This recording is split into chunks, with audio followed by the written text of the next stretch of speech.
The Shad in the Schools program is an opportunity for schools to be involved with the conservation and restoration of American shad to the Roanoke River in North Carolina. It's an opportunity to really have a hands-on learning experience about a fish species that's important in North Carolina.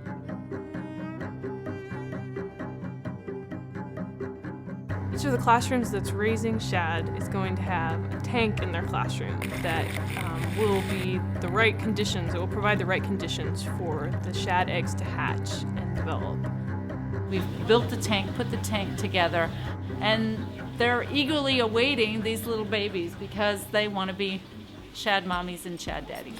Good idea. Yeah, oh, there they are, look! Oh, that's cool. When we were sorting the eggs, and you put them in a little clear thing, like they were growing. They were coming out, and they were just swimming around. You could see the eyes. Yeah, that was so cool.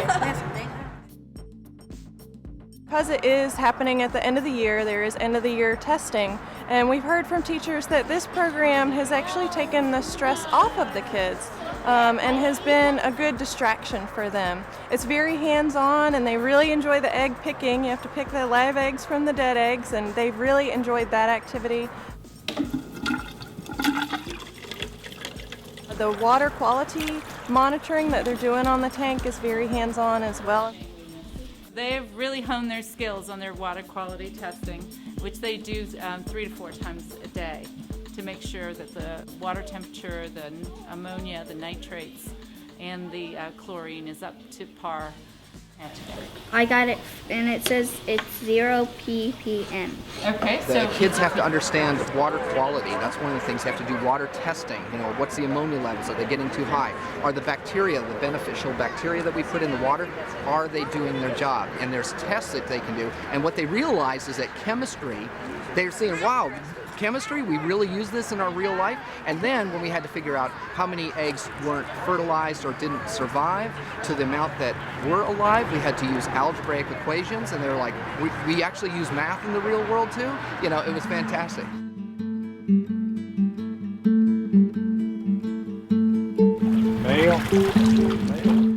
The kids have just had a really fun time in all the stages, from the tank setup to monitoring and making sure everything was together. Let somebody pass them out. And now today we are releasing the fry. We don't want to leave any tracks or any evidence that we've been here, other than that we're going to put these wonderful fish into the river today. Is a fast developing process. We get the eggs on Monday and they are released 5 days later. And one of the things is sometimes they can develop too quickly. If the water temperature starts to get too warm, they can actually develop faster than we're ready for them to be released. You know, like we get them Monday, they have to go on Thursday, they can't wait, because when they run out of food, which is their yolk sac, when that starts to diminish and get smaller and smaller and they have run out of food, you've got to get them in the river pretty quick.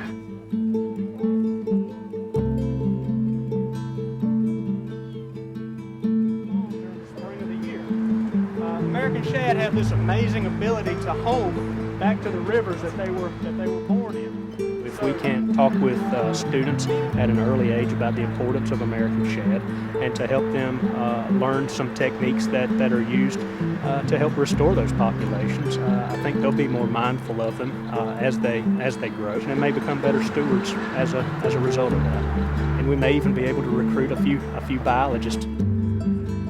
The shad population was dying down because of the dams and stuff. They couldn't get to their reproduction area. So like, we can say we actually helped them a little bit.